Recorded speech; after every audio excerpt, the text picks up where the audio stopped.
Devocional de la pastora Janet Andrade. 23 de marzo. El tema de hoy, simplemente fe en Jesús. Selección de las Escrituras, Hechos 21, versículos 17 al 40 que dicen: Arresto de Pablo en el templo. Cuando llegamos a Jerusalén, los hermanos nos recibieron con gozo. Y al día siguiente, Pablo entró con nosotros a ver a Jacobo, y se hallaban reunidos todos los ancianos, a los cuales, después de haberles saludado, les contó una por una las cosas que Dios había hecho entre los gentiles por su ministerio. Cuando ellos lo oyeron, glorificaron a Dios y le dijeron: Ya ves, hermano, cuántos millares de judíos hay que han creído, y todos son celosos por la ley. Pero se les ha informado en cuanto a ti, que enseñas a todos los judíos que están entre los gentiles a apostatar de Moisés, diciéndoles que no circunciden a sus hijos ni observen las costumbres. ¿Qué hay, pues? La multitud se reunirá de cierto, porque oirán que has venido. Haz, pues, esto que te decimos. Hay entre nosotros 4 hombres que tienen obligación de cumplir voto. Tómalos contigo, purifícate con ellos y paga sus gastos para que se rasuren la cabeza. Y todos comprenderán que no hay nada de lo que se les informó acerca de ti, sino que tú también andas ordenadamente guardando la ley. Pero en cuanto a los gentiles que han creído, nosotros les hemos escrito determinando que no guarden nada de esto, solamente que se abstengan de lo sacrificado a los ídolos, de sangre, de ahogado y de fornicación. Entonces Pablo tomó consigo a aquellos hombres, y al día siguiente, habiéndose purificado con ellos, entró en el templo para anunciar el cumplimiento de los judíos de la purificación, cuando había de presentarse la ofrenda por cada uno de ellos. Pero cuando estaban para cumplirse los 7 días, unos judíos de Asia, al verle en el templo, alborotaron a toda la multitud y le echaron mano dando voces: Varones israelitas, ayudad. Este es el hombre que por todas partes enseña a todos contra el pueblo, la ley y este lugar. Además de eso, ha metido a griegos en el templo y ha profanado este santo lugar, porque antes habían visto con él en la ciudad a Trófimo de Éfeso, a quien pensaban que Pablo había metido en el templo. Así que toda la ciudad se conmovió y se agolpó el pueblo, y apoderándose de Pablo, le arrastraron fuera del templo, e inmediatamente cerraron las puertas. Y procurando ellos matarle, se le avisó al tribuno de la compañía que toda la ciudad de Jerusalén estaba alborotada. Este, tomando luego soldados y centuriones, corrió a ellos. Y cuando ellos vieron al tribuno y a los soldados, dejaron de golpear a Pablo.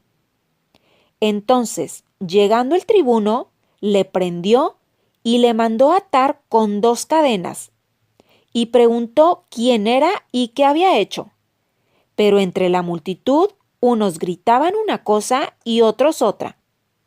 Y como no podía entender nada de cierto a causa del alboroto, le mandó llevar a la fortaleza.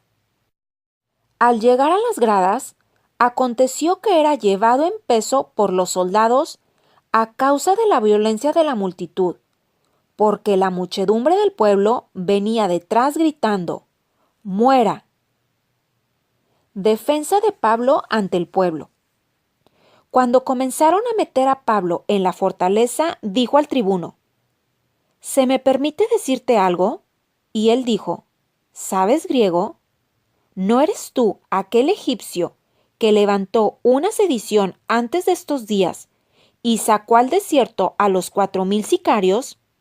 Entonces dijo Pablo: yo de cierto soy hombre judío de Tarso, ciudadano de una ciudad no insignificante de Cilicia.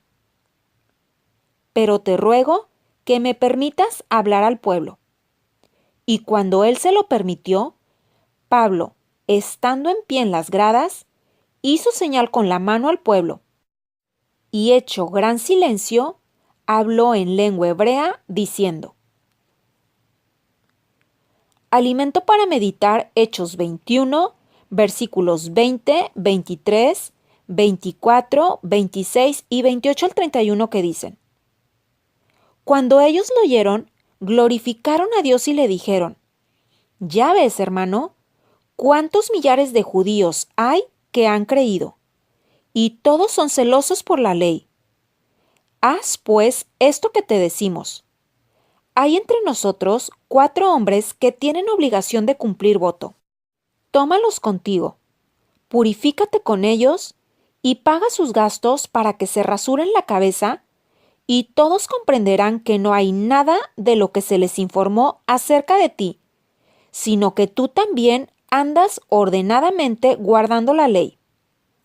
Entonces Pablo tomó consigo a aquellos hombres, y al día siguiente, habiéndose purificado con ellos, entró en el templo para anunciar el cumplimiento de los días de la purificación, cuando había de presentarse la ofrenda por cada uno de ellos. Y le echaron mano, dando voces: varones israelitas, ayudad. Este es el hombre que por todas partes enseña a todos contra el pueblo, la ley y este lugar, y además de esto, ha metido a griegos en el templo y ha profanado este santo lugar, porque antes habían visto con él en la ciudad a Trófimo de Éfeso, a quien pensaban que Pablo había metido en el templo. Así que toda la ciudad se conmovió y se agolpó el pueblo, y apoderándose de Pablo le arrastraron fuera del templo e inmediatamente cerraron las puertas. Y procurando ellos matarle, se le avisó al tribuno de la compañía que toda la ciudad de Jerusalén estaba alborotada.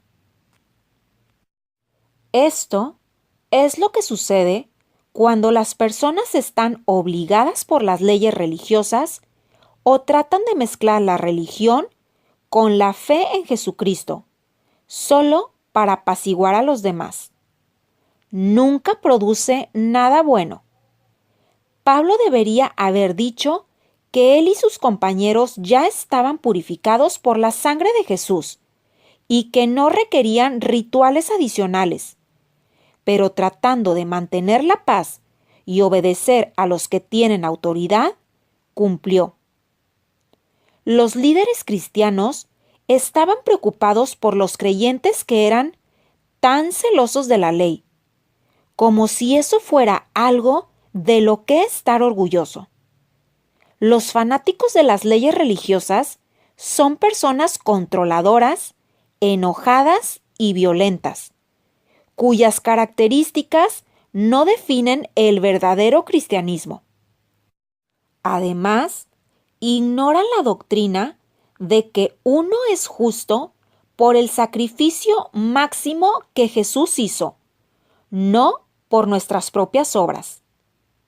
Vea Juan 13, versículo 35, Romanos 9, versículo 31 y 32, y 11, versículo 6, y Gálatas 2, versículo 16.